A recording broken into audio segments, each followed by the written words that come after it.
The dark story of the Kennedy family curse. There is a photograph taken in Hyannisport in the summer of 1934. 9 children line up on a wooden dock. Their clothing is crisp and white. The water behind them catches the afternoon sun. They are smiling. They do not yet know what waits for them. This is the Kennedy family, and by the time the last of them dies, the world will have watched them bury more of their own than any dynasty in American history. The question is not whether the Kennedys were cursed. The question is what they were willing to sacrifice to stay in the light. Joseph Patrick Kennedy Sr. was born in 1888 in East Boston to a family that understood one thing clearly. Money was respect, and respect was survival. His father, Patrick, was a saloon keeper and a ward boss in the tangled world of Irish Catholic politics. The Kennedys were not wealthy, but they were not invisible either. They had a foothold, and Joe Kennedy intended to climb. He was sharp-eyed and ruthless from the beginning. At Harvard, he was an outsider among the Protestant elite. They did not invite him to their clubs. He did not forget. By the age of 25, he was the youngest bank president in America. By 30, he had moved into shipbuilding during the First World War. By 35, he was trading stocks and making films in Hollywood. He did not care how the money came. He cared that it arrived. There are rumors that have never been fully proven. That he smuggled liquor during Prohibition. That he profited from insider trading before the laws caught up. That he partnered with organized crime figures when it suited him. Joe Kennedy never confirmed these things. But he also never lived like a man burdened by scruple. What is certain is this. By 1929, just before the stock market collapsed, Joe Kennedy was already pulling his money out. He saw the crash coming, and while millions of Americans lost everything, Joe Kennedy walked away richer than before. He married Rose Fitzgerald in 1914. She was the daughter of John Honeyfitz Fitzgerald, the mayor of Boston. It was a merger as much as a marriage. Rose was devout. She attended Mass daily. She believed in discipline and duty and the Virgin Mary. Joe believed in winning. They had 9 children in 17 years. Joseph, Jr., John, Rosemary, Kathleen, Eunice, Patricia, Robert, Jean, Edward. The children were raised in luxury, but never softness. Joe demanded excellence. He demanded visibility. He told them again and again that Kennedys do not come in second place.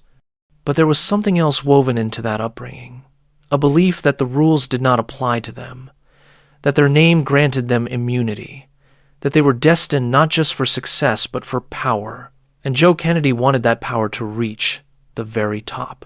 He had tried politics himself briefly, but he knew his own limitations. He was too blunt, too openly hungry, too Catholic and too Irish for the America of his time. So he made a different calculation. He would build his sons into what he could not be. He moved the family from Boston to Bronxville, New York, then to a sprawling estate in Hyannisport on Cape Cod. The children were photographed constantly, sailing, playing football, laughing in perfect clothes on perfect lawns. The images were not accidental. Joe Kennedy understood the camera before most politicians did. He also understood money. By the 1930s, his fortune was estimated at several $100 million in today's terms. He owned real estate. He controlled film distribution. He had liquor import rights that became legal gold mines after Prohibition ended. He gave his children trust funds that guaranteed they would never have to work, but he also made sure they believed work was noble. It was a contradiction they carried all their lives. In 1938, Joe was appointed ambassador to the Court of St. James by President Franklin Roosevelt. It was the peak of his public career. He moved to London with Rose and most of the children. The British press adored them. The family seemed glamorous and warm and modern. They were American royalty before anyone used that phrase.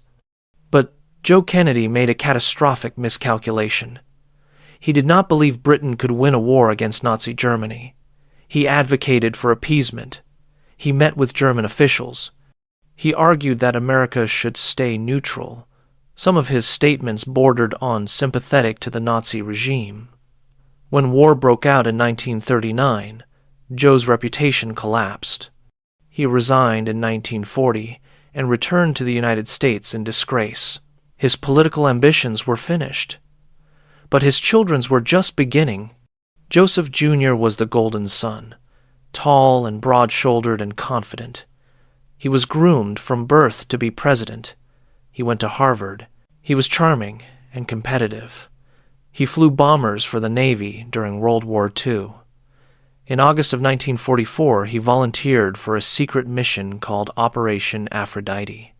The plan was to fly a plane packed with explosives toward German targets and parachute out before impact.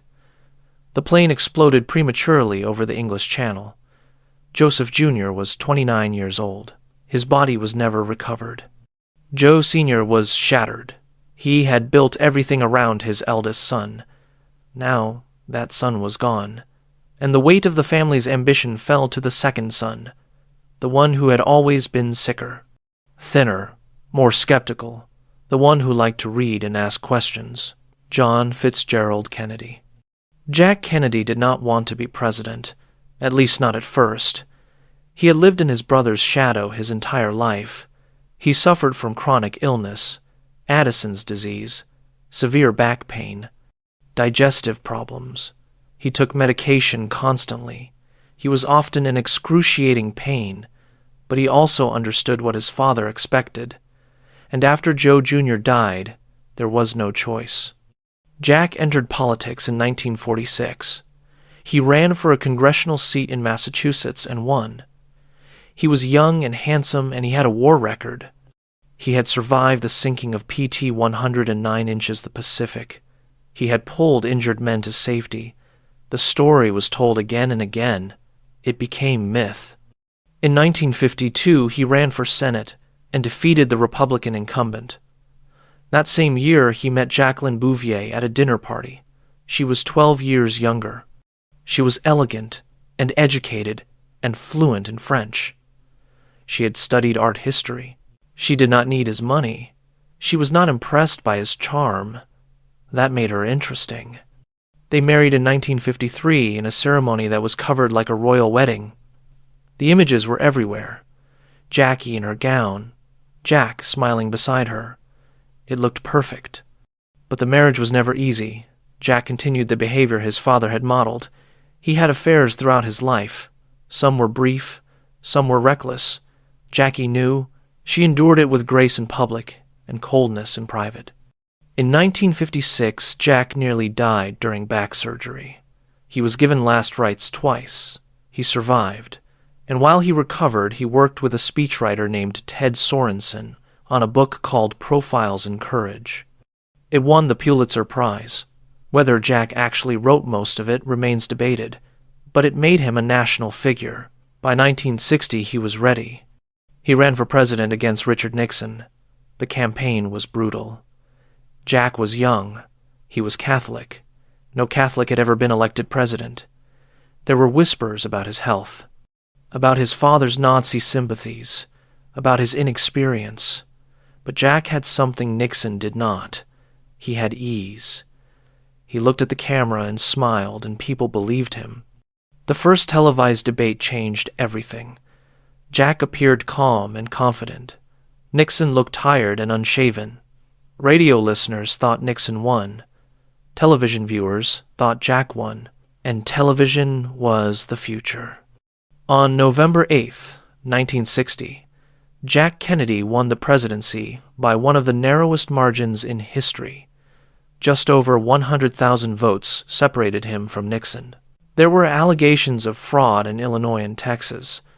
Some historians still believe the election was stolen, but Jack Kennedy became president, and for a brief moment, the country believed in Camelot. The inauguration was on January 20th, 1961. It was freezing in Washington. Snow had fallen the night before.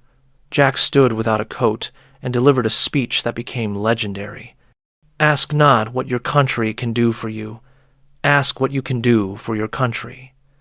The words were Sorensen's, but the delivery was Jack's. The first 2 years were turbulent. The Bay of Pigs invasion in Cuba was a humiliating failure. Soviet Premier Nikita Khrushchev tested the young president repeatedly. The Berlin Wall went up. The Cuban Missile Crisis brought the world to the edge of nuclear war.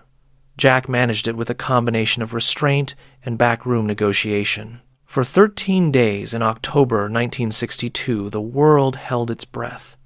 Then the Soviets blinked. Jack emerged from the crisis with new credibility. He began pushing for civil rights. He proposed a nuclear test ban treaty. He spoke about going to the moon. The presidency was no longer a burden. It was a stage.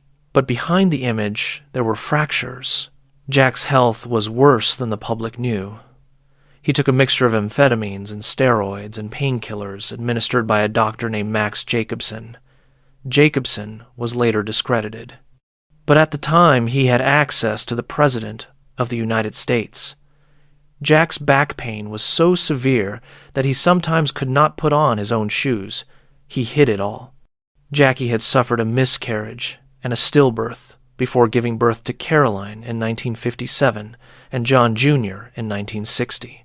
In August 1963, she gave birth prematurely to a son named Patrick. He died 2 days later from respiratory distress. Jack wept. It was one of the few times anyone saw him break. 2.5 months later, he was dead.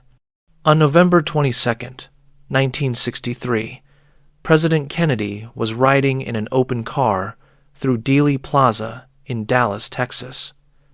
Jackie sat beside him in a pink suit. At 12:30 in the afternoon, shots rang out. One bullet struck Jack in the upper back. Another tore through his skull. Jackie climbed onto the trunk of the car, reaching for a piece of his head. A Secret Service agent pushed her back inside. The motorcade raced to Parkland Hospital. Doctors worked frantically, but there was nothing to be done. At 1 o'clock, Jack Kennedy was pronounced dead. He was 46 years old. The suspected gunman was Lee Harvey Oswald. He was arrested that afternoon. 2 days later, while being transferred between jails, Oswald was shot and killed by a nightclub owner named Jack Ruby. The murder happened on live television. Millions watched, and in that moment the possibility of answers died with Oswald. The Warren Commission concluded that Oswald acted alone, but doubts spread immediately. There were too many inconsistencies, too many unanswered questions. Witnesses reported hearing shots from multiple directions. The trajectory of the bullets seemed impossible. Jack Ruby had ties to organized crime, and Joe Kennedy had made enemies everywhere. For 60 years, people have tried to solve the Kennedy assassination. Theories range from the Mafia to the CIA to Fidel Castro to Lyndon Johnson. The truth is, we may never know. But what is certain is this: the murder of John Kennedy was the first crack in the myth of Camelot, and the cracks kept spreading. Robert Francis Kennedy was 8 years younger than Jack. He was smaller, more intense, less smooth. Where Jack used charm, Bobby used conviction. He had worked as counsel for Senate investigations into organized crime and labor corruption. He went after Teamsters leader Jimmy Hoffa with relentless focus. Hoffa hated him. So did the mob bosses Bobby helped expose. When Jack became president, Bobby became attorney general. It was nepotism, but it was also strategy. Jack trusted almost no one. He trusted Bobby, and Bobby used the Justice Department like a weapon. He escalated the fight against organized crime. He pushed civil rights cases forward. He authorized wiretaps on Martin Luther King Jr., a decision he later regretted. He was ruthless. But he was also morally serious in a way Jack never quite was. After Jack was killed, Bobby was hollowed out. He left the Justice Department. He ran for Senate in New York in 1964 and won. He became the keeper of his brother's legacy. But he also began to change. He visited poor communities. He listened to activists. He questioned the Vietnam War. He read Greek philosophy and poetry. Grief reshaped him. In 1968, he entered the presidential race. The country was tearing itself apart. Martin Luther King Jr. was assassinated in April. Cities burned. Bobby campaigned on ending the war and addressing poverty and racial injustice. He won the California primary on June 4th. Just after midnight, he gave a victory speech at the Ambassador Hotel in Los Angeles. He finished speaking and walked through the hotel kitchen toward a press conference. A young man stepped forward with a revolver. His name was Sirhan Sirhan. He fired repeatedly. One bullet struck Bobby in the head. Bobby died 26 hours later. He was 42 years old. Sirhan Sirhan was a Palestinian immigrant who claimed he killed Bobby because of his support for Israel. He is still in prison. But like the Jack Kennedy assassination, questions linger. There were claims of a second shooter, bullet trajectory inconsistencies, witnesses who saw things that did not match the official story. The Los Angeles Police Department destroyed evidence. And once again, a Kennedy was dead, and the answers were incomplete. 3 Kennedy brothers had carried their father's ambition. 2 were buried.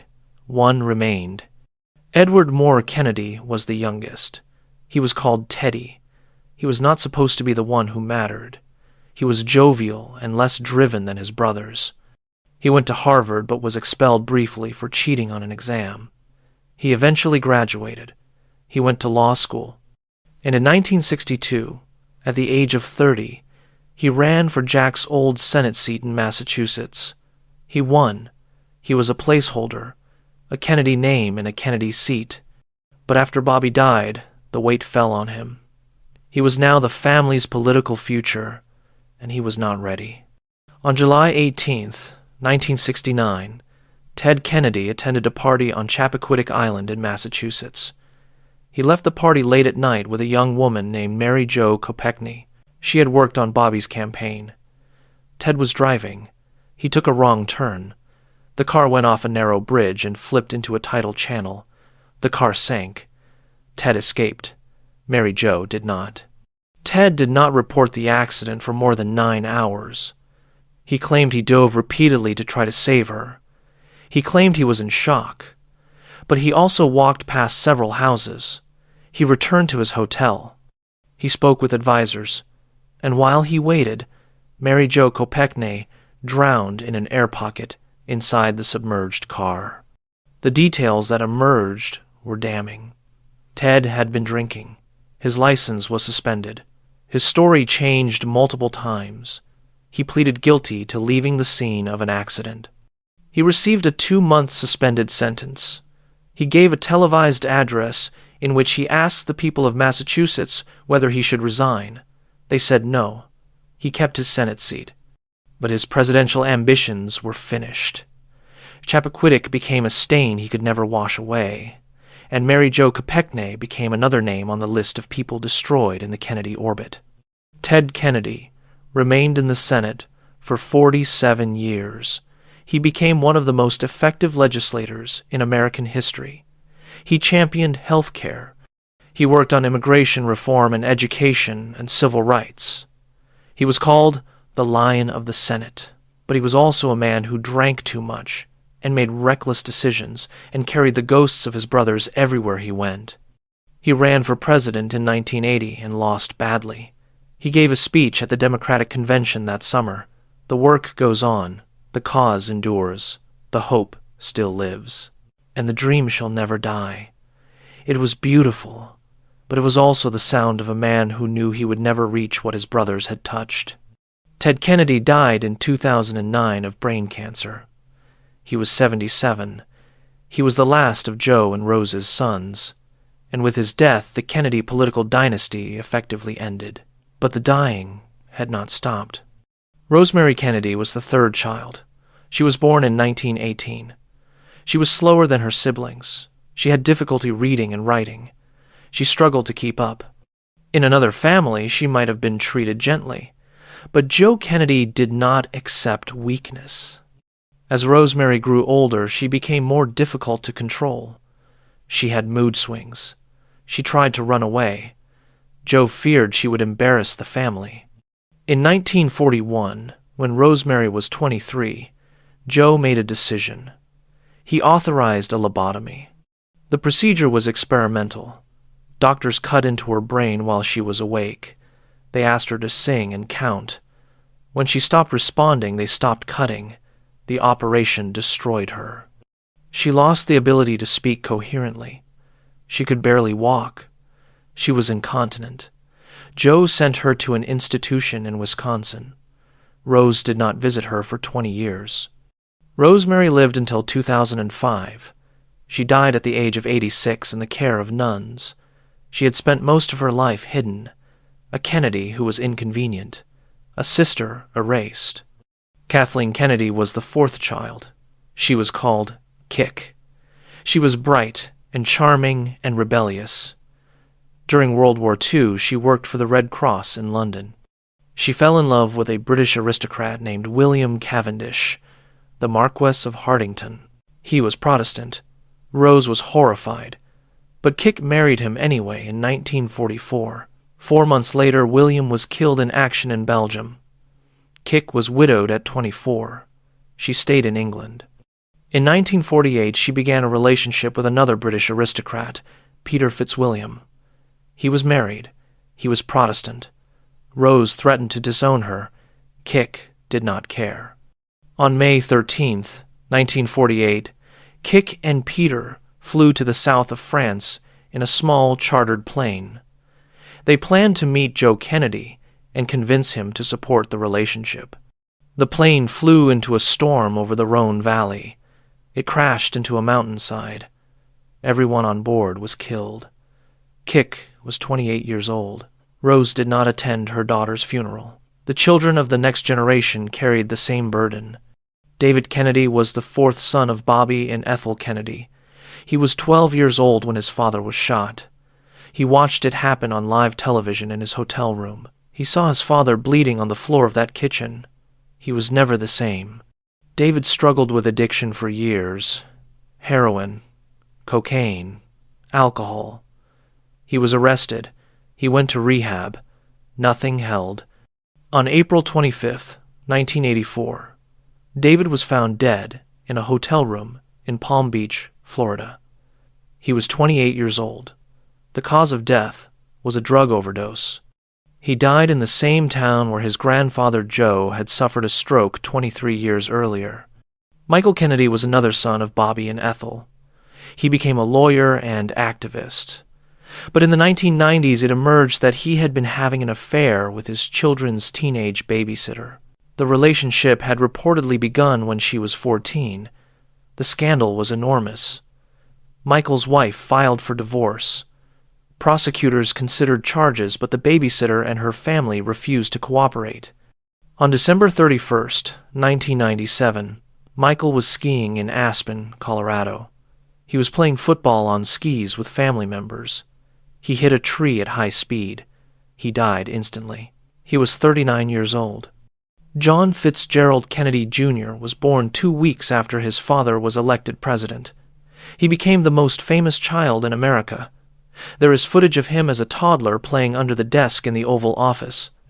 There is a photograph of him saluting his father's casket on his 3rd birthday. The image is seared into history. John grew up in the glare. He was handsome and charming like his father. He went to Brown University. He became a lawyer. He founded a political magazine called George. He was constantly photographed. Women adored him. The press called him the sexiest man alive. He seemed to carry the Kennedy magic without the Kennedy darkness. In 1996, he married Carolyn Bissett, a publicist from Calvin Klein. She was beautiful and private and uncomfortable with fame. The marriage was passionate and turbulent.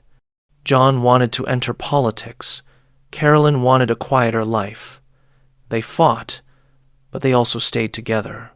John had taken up flying. He loved it, but he was not an experienced pilot. On July 16, 1999, John flew a small plane from New Jersey toward Martha's Vineyard. Carolyn was with him. So was her sister Lauren. It was night. The weather was hazy. John was not trained for instrument flying. Somewhere over the Atlantic Ocean he became disoriented. The plane went into a spiral. It hit the water at high speed. It took 5 days to find the wreckage. All 3 bodies were recovered. John was 38 years old. Carolyn was 33. Lauren was 34. The National Transportation Safety Board ruled it pilot error, but the conspiracies began immediately. Some claimed the plane was sabotaged. Some claimed it was revenge. Some claimed John was about to enter politics and someone wanted him stopped. There is no evidence for any of it, but the pattern was set.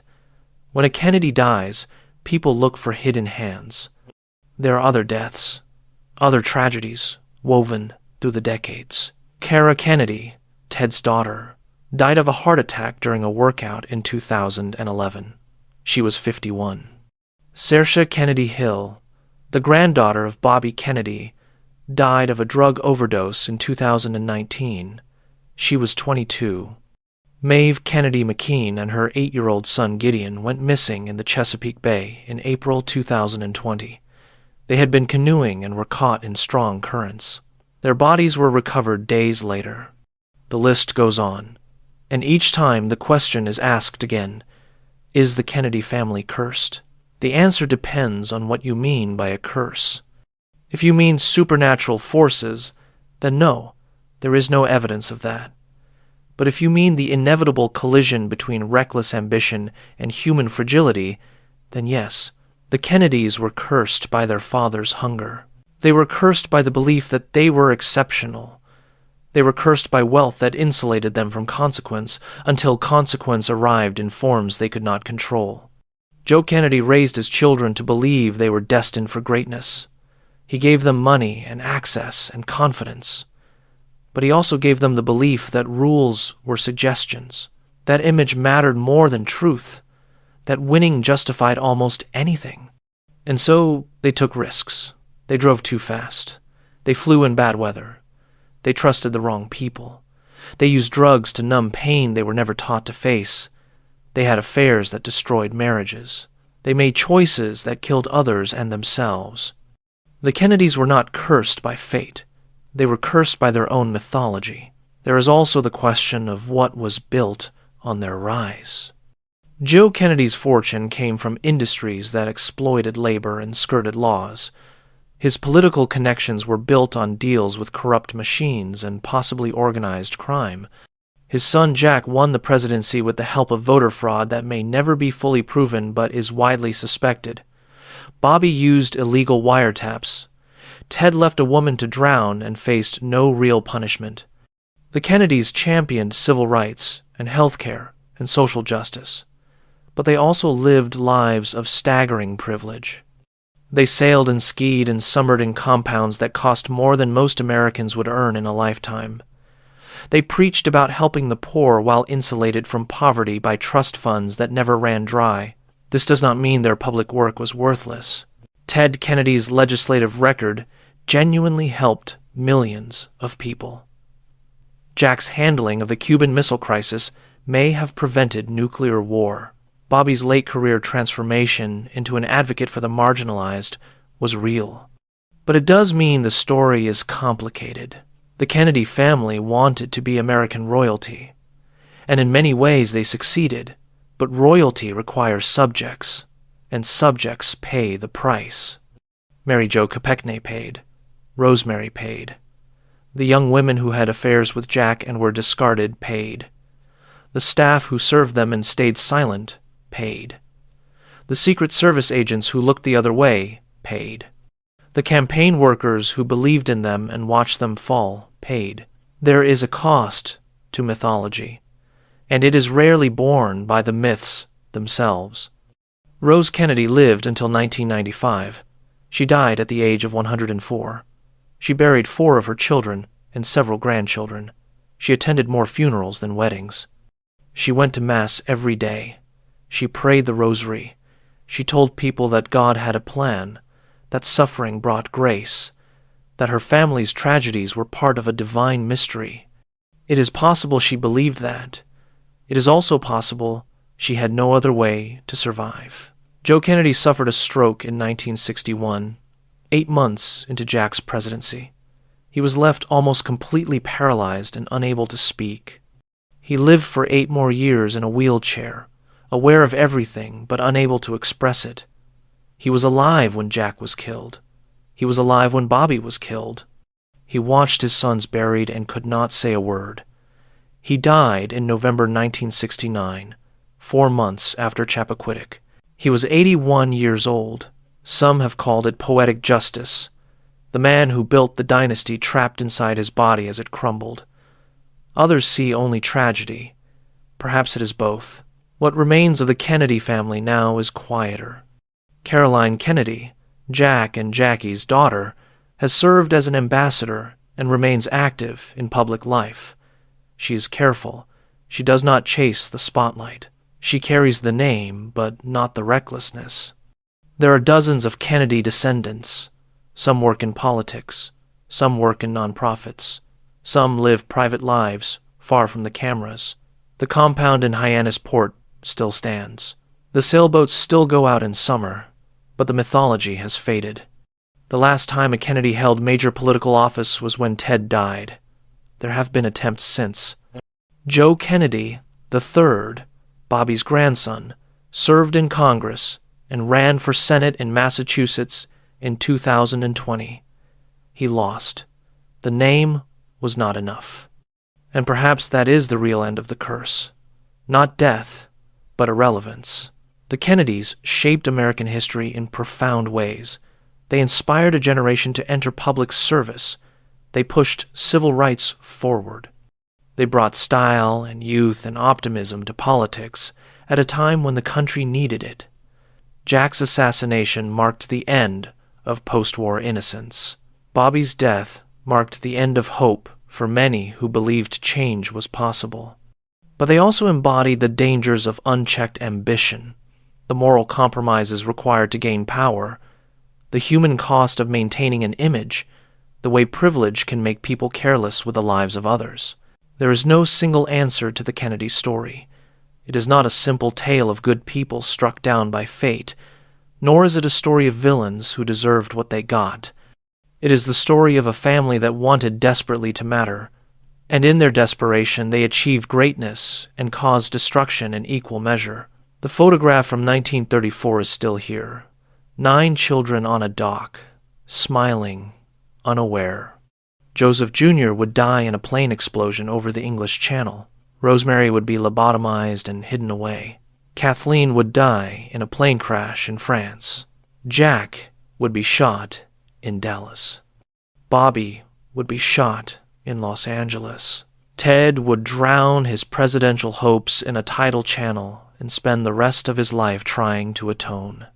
Eunice, Patricia, and Jean would live longer. They would bury their brothers and their own children. They would carry the name forward. But they would also carry the weight, and that weight is the answer to the question. The Kennedys were not cursed by fate or by God or by their enemies. They were cursed by the bargain their father made, that his children would be extraordinary, that they would reshape the world, that they would never be ordinary. He got his wish.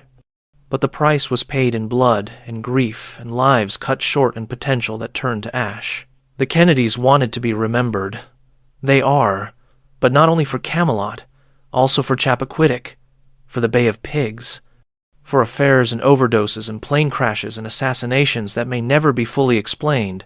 They are remembered for what they built, and for what it cost to build it. In the end, the curse of the Kennedy family is the same curse that haunts anyone who believes they are chosen. The belief that greatness excuses recklessness, that destiny justifies damage, that the rules that govern ordinary lives do not apply. The Kennedys believed they were special, and they were. But being special does not make you safe. It does not make you wise. It does not make you immune to consequence. It only makes the fall more public. There are still Kennedys in the world. They still carry the name. They still attend the family gatherings. They still sail off Hyannis Port in the summer. But the mythology is over. The curse, if that is what it was, has burned itself out. What remains is memory, and the question of what we are willing to sacrifice to be remembered. The Kennedys sacrificed everything, and in doing so, they became exactly what their father wanted: legends, icons, myths. But myths do not bleed, and the Kennedys bled more than almost any family in American history.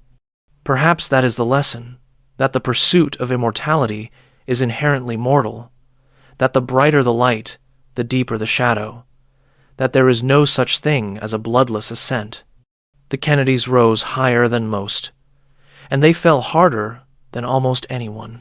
And somewhere in the space between those two truths lies the story of what it means to want too much, to reach too far, to believe that your name alone can protect you from the gravity that pulls down everything beautiful and broken and human. The curse was not supernatural, it was structural.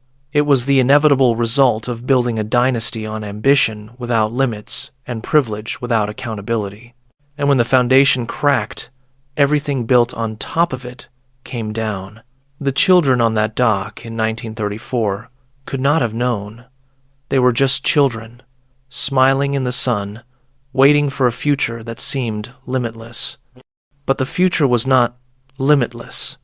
It was waiting, and it was patient, and it took them one by one. That is the dark story of the Kennedy family. Not a curse in the ancient sense, but a curse nonetheless. The curse of believing you can outrun consequence. The curse of confusing power with protection.